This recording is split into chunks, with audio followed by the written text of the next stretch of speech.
You're listening to the Good Food CFO podcast, where we focus on financial strategies for building a profitable food business. I'm your host, Sarah Delavan. Today on the podcast, I am joined by Lindsay O'Donnell. She's the owner and founder of Pecan Marketing, a digital marketing agency of visionaries, creatives, and marketers who grow food brands ready to change the world. Whether it be social media, content creation, online ads, branding and design, or influencer marketing, Pecan believes in building communities and evangelists around natural health CPG. Lindsay recently partnered with Planted Expo, which is Canada's largest plant-based event with hundreds of local and international food brands. And today she's sharing 4 key ways to gain value from trade shows that's not related to sales. She's also offering up some best practices for preparing your team to make the most of the event and your financial investment. Let's get to it. Hey, Lindsay, welcome to the podcast. Hi, thanks for having me. I'm super excited to dive into the main topic of today's episode. But before we do that, I want to learn a little bit more about Pecan Marketing, actually. So when did you found the company and how do you support CPG brands? Yeah, I never know how far back to go with this, but I'll do this really quickly. But I growing up, I was a big activist. I was like a Greenpeace activist, Sea Shepherd, animal rights, and I was in school for marketing. I really liked that. And it was like these 2 different worlds. And then I got a job at Whole Foods Market and it was like everything just clicked.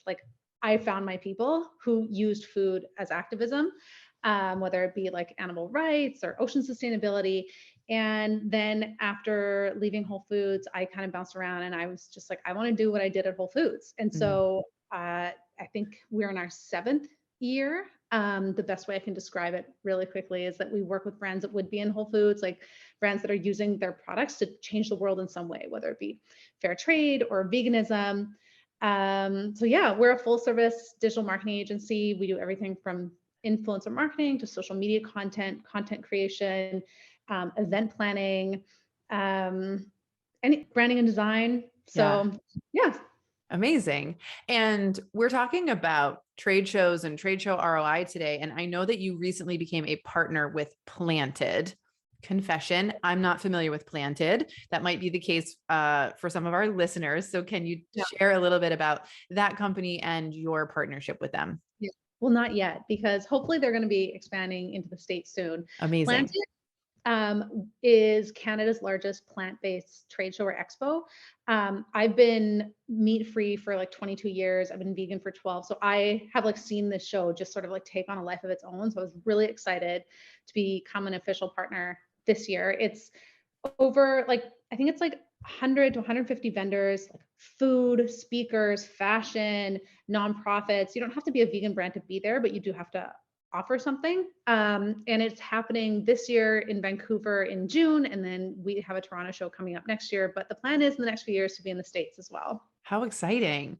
And so what are you working on with Planted? What's your role look like? So not only the marketing on Planted side, right? Whether it's, their social media, their newsletter, but from my perspective, I see the client side as well. And so what I love about Planted is that they do webinars and courses for their vendors. A lot of times the brands that are coming in, there's a great mix of international brands and really small food brands. And sometimes small food brands, this is their first show. And so we don't want to just sell them a booth. We want this to be a success for them.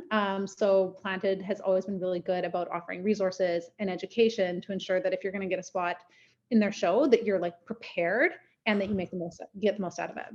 That's amazing.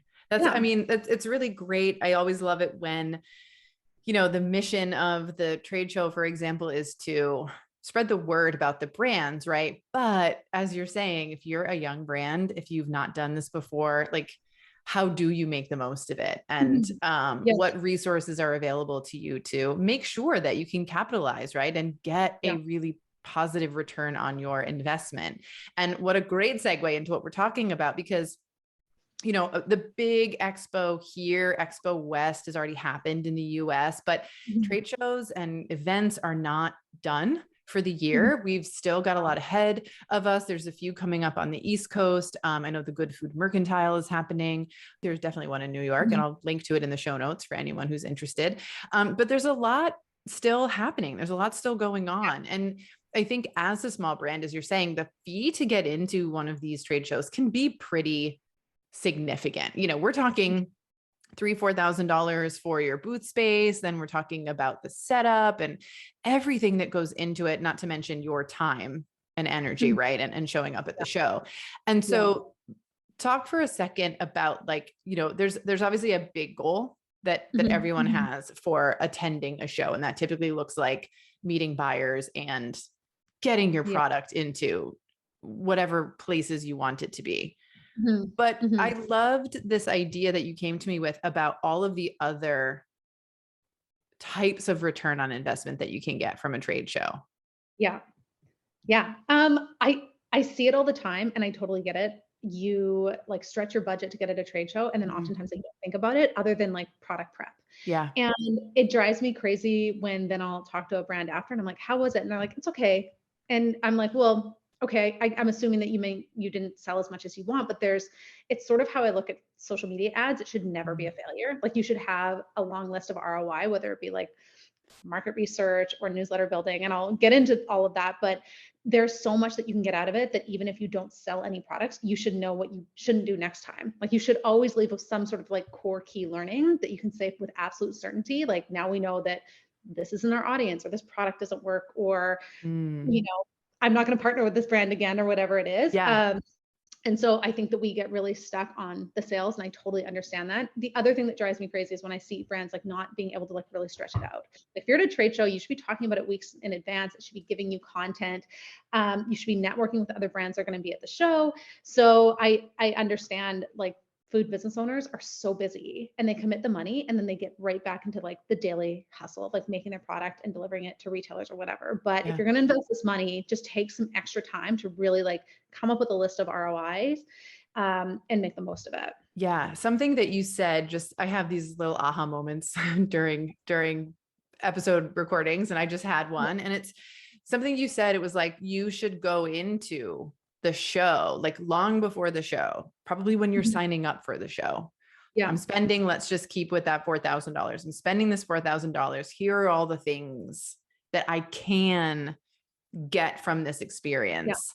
Yeah. And also something that you just said, like the marketing leading up to it. So here's all the things that I can kind of get from the experience and that I can do Mhm. to make the most of the experience. So you really just framed it for me in like, it's not just about the event and it's not just about the sale, but there's a lot around it kind of before and after that Yeah. is beneficial.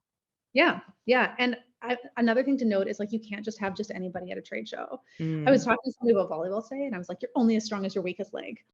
Your entire team at the trade show needs to know your list of ROIs because right. you have a debrief after. I know that sometimes you're like, I'm really busy. My mom is here. I totally get that. Make sure she's briefed, like you want them like, I guess to get into it a little bit, like I've always said, I feel that demos are like the gold standard of marketing and anything you do, Mm, you want to kind of emulate that. Because a demo in a store is going to hit all the senses, right? You're going to be able to tell your story. People are going to be able to taste it, ask questions. You're going to be able to show them where to purchase it, how to prepare it. And a trade show is really a demo on a grand scale. So your conversion should be really, really high. So that's the thing about demos is like, yeah, you can reach 1,000 people with Facebook ads, but a demo in a store, you really should have a high conversion, which is why mm. trade shows and these big shows never go out of style. But just like a demo, there's other things that you should be doing in addition to sales. So talk me through, I think we've got like 4 or 5 key Mhm. things that people Mhm. can have their eye on. So what's the first one?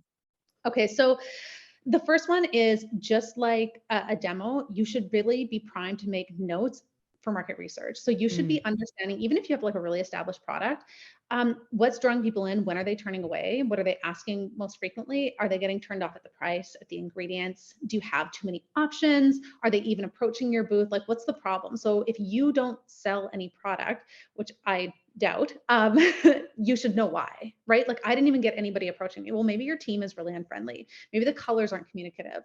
Maybe people don't care about gluten-free anymore, like whatever it is. So you mhm. want to be mindful. And the other really, really key thing is you might find no surprises, but you should be hearing the language that they use when they ask questions, because that's like keywords and language that you should be using in your marketing. So if they're asking about gut health, then you want to make sure that you use that language in your marketing moving forward. Do you recommend people have like, their phone, like they can sneak like a note every once in a Yeah. while, or like a notepad kind of hidden underneath, like gut health, like just kind of like taking notes? I mean, I can imagine that a trade show is quite overwhelming. I've attended them, just as like as a taster, if you will. And they're overwhelming for me. So I can't imagine for the team and for the brand. So I love going in with a targeted, list of things you want to get out of it, but like go prepared, take notes. Yeah. You won't remember day one that well by day 3. Yeah. And the thing is to remember who you're talking to, in the sense of like this audience, particularly Planted, right? This is a plant-based, environmentally conscious audience.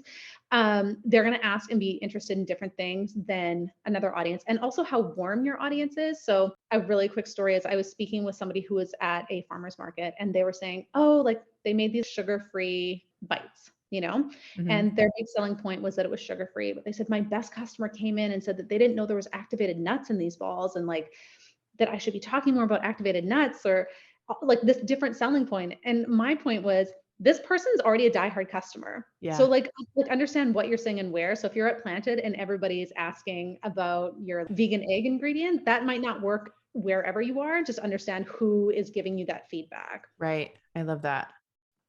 What's next? One thing I say, I've been saying forever, and every marketer will tell you, is you should always be collecting emails. Always, always, always. Email marketing, like trade shows, never goes out of style. It can be emails, it can be text messages, address. The idea is you want to, and I'm talking about this all month on my social, is you want to have a funnel. And so if you are finding people on social media or trade shows, what's the next step? The thing is, so many brands rely on social media. I love it. I'm a big fan, but you have no control over that relationship. You can't control the algorithm. You can't control what, once they follow, whether they'll continue to see your content. Your account could get hacked. So you want to move them to a place where you have control and direct contact with them. And generally email marketing is the easiest. People are like, it's the hardest to get emails. It is, but it's the most valuable. I mean, I think this is just a number marketers throw around, but you'll find on the internet where people say an email is worth like $42, or every dollar invested should yield like $40. I think that was like one tiny study, but the point is that email marketing is incredibly valuable and effective. And even if you are not ready to email your audience, collect those emails. Yeah. Say like, you want to be on our list for when we have some news. And you can continue to follow up and survey and get a little bit more research. So you could always send a follow-up email saying, thank you for visiting our booth at Planted Expo. Would you like to win a gift card? We have some more questions as to like your shopping habits. Yeah, I love that. Do you have any advice on how best to collect the emails? Like, are you still putting out a piece of paper and a pen for people to sign up? Is it an iPad? Like, is there some sort of new technology that like makes it easy? Can you give a little bit of guidance or maybe some options for folks? For sure. I mean, think about how busy the show is going to be. I have nothing against a pen and paper, but if you want to go put those in later, like make sure that you're not losing it. QR codes are really easy, where it can bring people to a landing page. You can have people scan a QR code. You can have an iPad at the station. It might be something that you do in partnership with other food brands, like maybe together you do a collective giveaway and then you share all the emails. Again, you just have to make sure that the people entering know what they're signing up for. Right. So it can get really busy, and you can also do flyers in people's bags. If it's just so crazy, you can always give them something so that they can continue to do it, like to take advantage of this offer, send it for a newsletter. I love that. So there's incentivization in signing up. I think that's like I think maybe that might be like a key thing. If you're going to give me 10% off, I'm going to put my name on your email list. Yeah. You know what I mean? Like it's going to happen. Awesome. I love that. And then, like you said, even if you're not actively sending emails, this is still a good thing to do. It's a good practice. When you're collecting emails, this is sort of just like a general question. Are you just collecting names, or like, are you collecting like name and company information? Is there anything else we should be getting besides the email itself? Yeah, that's a good question. It's really up to you. Just be mindful that the more information you collect, the less entries. It's like a giveaway or contest. The more steps people have to go through, the less likely they are to complete it. What I would say, and I was actually talking to a client, and this might be a little bit too like marketing speak, but drive people to a landing page. I would just get like name and email, maybe postal code if you're really curious as to like where they came, or if there's something, you can always survey them later, right? But what I would say is drive them to a landing page and make sure you have your Facebook pixel on the landing page. And for anybody that doesn't know, that's just it's really easy. It's a little bit of coding from Facebook. You literally copy it and put it in the settings of your website, but it allows you to then retarget them up to 6 months later with ads. So you've warmed them up, you've introduced them to your brand, then you can target them with the ads, like saying like, take advantage of your Planted offer, or knowing that they're a warmed up audience, retarget them. So then there's two ways that you're not losing them. You're getting them their email, but then they're in your pixel, so you can continue to retarget them with ads. Yeah. If we're at the type of trade show where we don't have end consumers visiting the booth, we've got, retail buyers or, folks who are representing distributors, things like that. Are we still wanting to collect emails, or is there sort of a different type of relationship we should be thinking about for them? I mean, it's really up to what your strategy is. If you have a B2B email, then absolutely. It couldn't hurt to collect those emails for a Rolodex. The only thing I would say is like, you absolutely need more information then, right? Yeah. Like distributors, brands, that kind of thing. I would never leave it in that person's hands. Like, you've met us, here's our website, I'll talk to you later. And I used to make that mistake, you tried our brand, find us at the store, thanks. Right. Yeah. Yeah. Not the best strategy. Totally get that. Okay. Awesome. What else is on the list?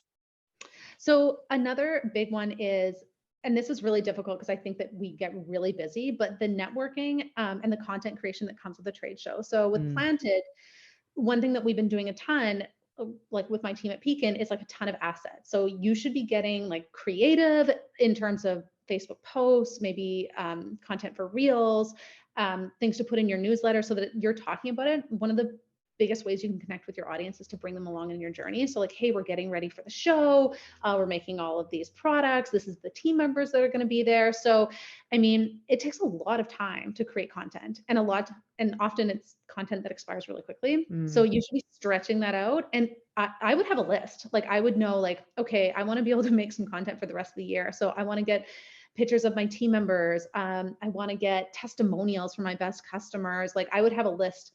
And it might not be your priority. Sales are always going to be your priority. But if you're having some downtime, then absolutely have your team getting like quick videos or things for stories that you could then use for ads, that you can use for social content, quote unquote, sizzle reel, a sales deck, whatever it is. Yeah.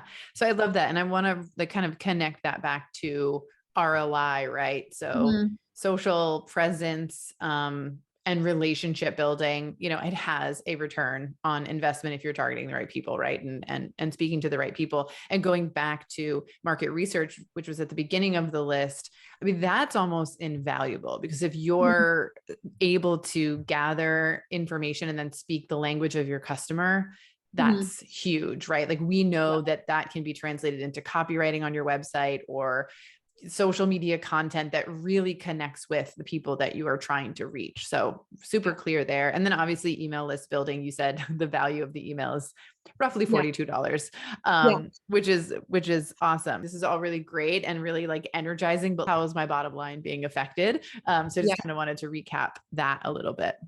Yeah. And the other thing I was going to add in terms of like pre-show is like, I would see if there's any other brands at the show and see if you can connect. Again, this isn't something that you can that you're going to show in your bottom line spreadsheet, but you could say that there's 3 brands that I really want to have a partnership with. They're going to make introductions to me for retailers or other shows. So these are other things that like, they cost you nothing extra, but you're like spending just a little bit more time to say like, okay, I'm going to do these 2 key messages. Like, I think a newsletter list does have a monetary value to it. But the networking and things like that, like you're leveraging that investment. You might as well do it, right? Yeah.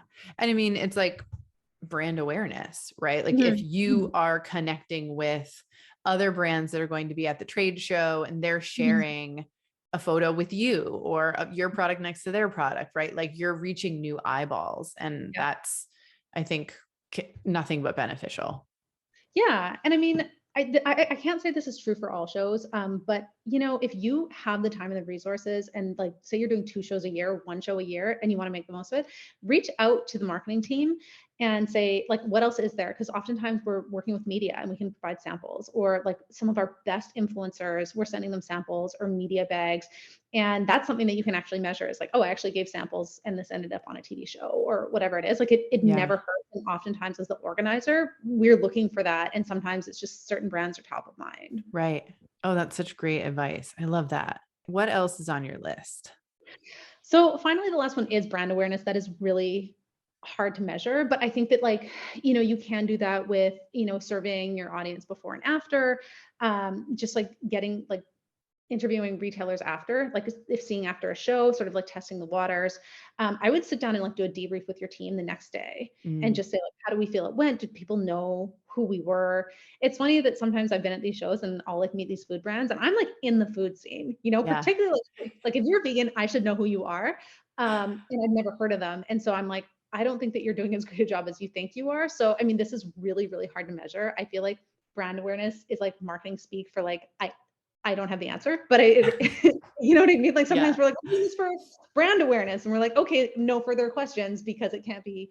But I think that is like another thing that you should be getting out of your investment. And I think that kind of comes back to trying to get the content for social media is, okay, well, if we're going to increase our brand awareness and this is sort of something that we need to do, I want to make sure that we reach this many people. We have this many contacts. I want to have this many interactions, that kind of thing. Yeah. So we have made this decision. We're going to attend this trade show and we want to make the most of it. So we're thinking about beforehand, how do we want to collect emails?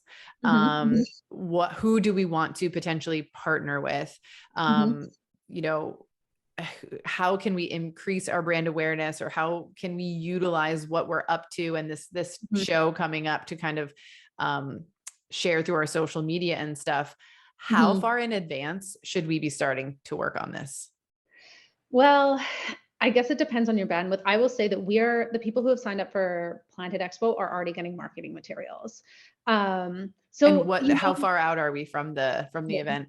Yeah. So right now we're about 6 to 8 weeks off the top of my head.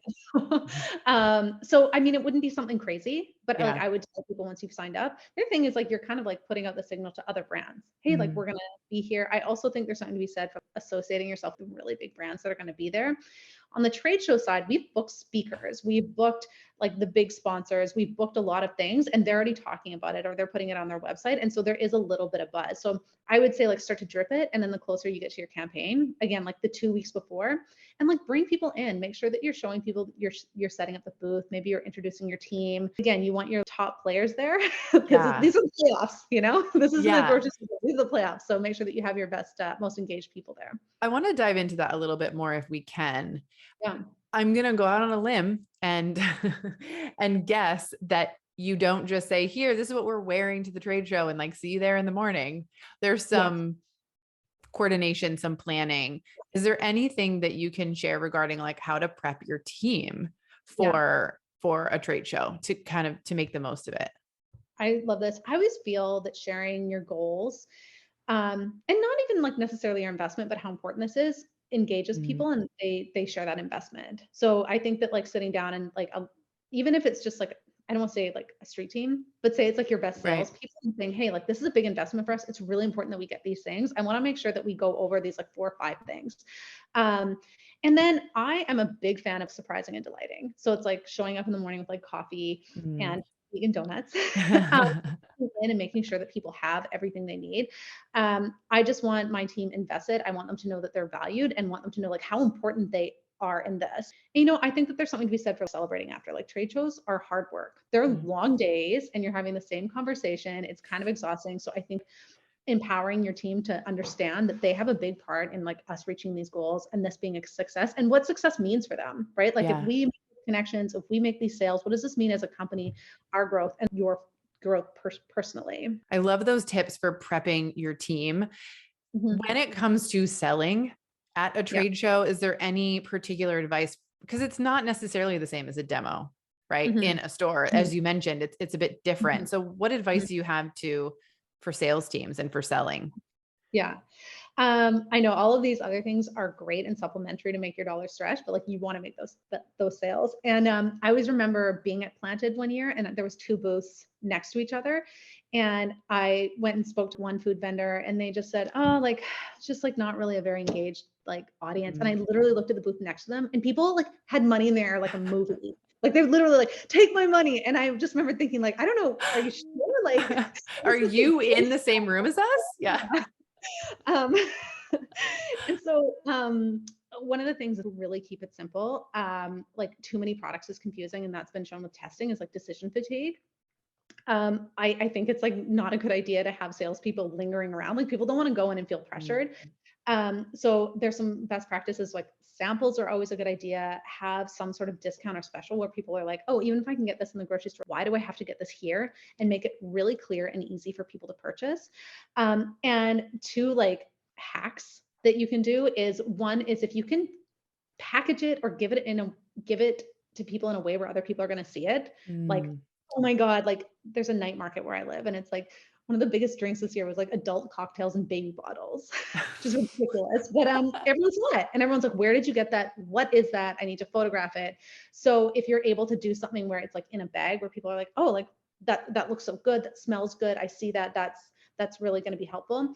The other thing is, depending on the trade show, if you can occupy children with Oh, interaction. So Whole Foods used to always have this like kid zone. You know, we tried to do complicated things. Like one year we were like, let's make animals out of toothpicks and like fruit. And it was oh just like, gosh. the parents are happy when kids are happy. And if they're occupied, the parents are going to be like, what is this thing that you're selling here? So, I mean, not everybody has the booth space. It doesn't really make sense, but I would say like, think of the flow, the offer, if people can see it, and like sort of like gain interest. But if you do have the space and it makes sense, like make sure that kids can sit and be occupied but can't be left alone. That will go a long way in terms of, again, people seeking you out. So again, Yeah. that sort of depends on the trade show. Yeah.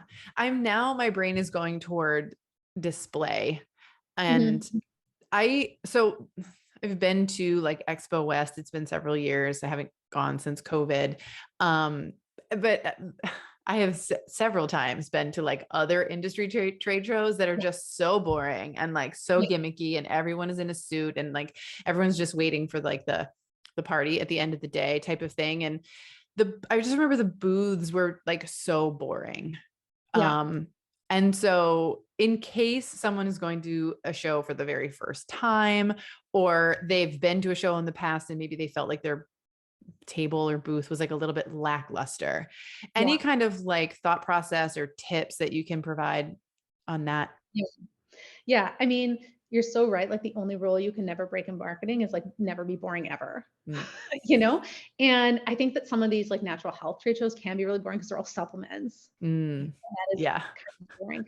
And so, I mean, I would love to give a ton of examples, but like one thing I think of is like if you can just be bright and make people laugh. One of my favorite like brand reinventions was Geek Squad, because Oh they yeah. were offering a service that everyone was doing. It's so boring, you know, like tech. Like, have you restarted your computer? I don't know.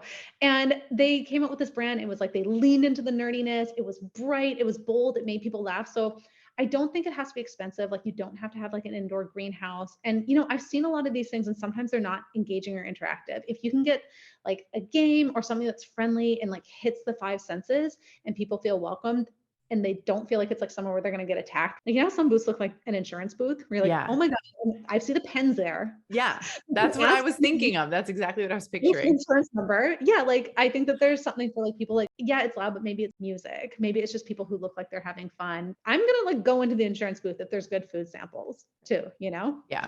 Yeah, totally. Yeah.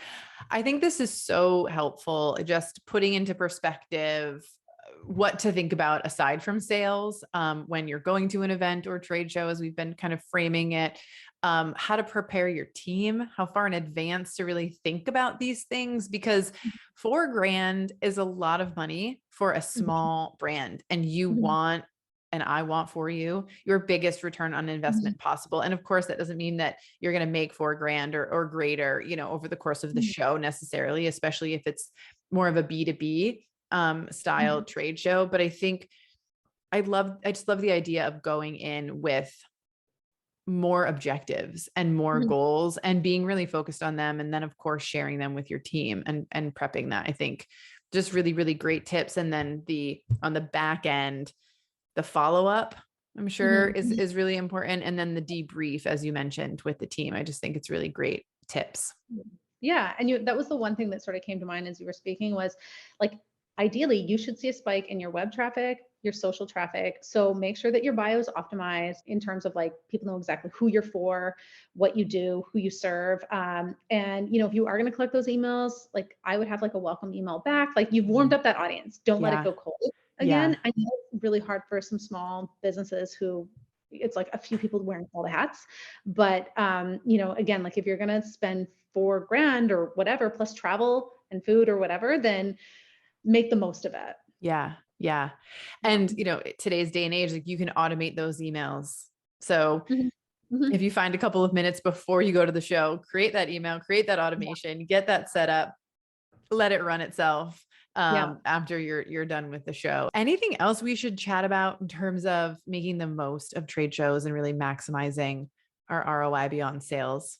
I am a big fan of Planted Expo, but sometimes like, we talk about this big investment and the follow through. If you're like really on the fence, I would say talk to brands who've been there before. Mm. And I will also say that the last 2 years are not a good indicator of trade shows, just in the sense of COVID.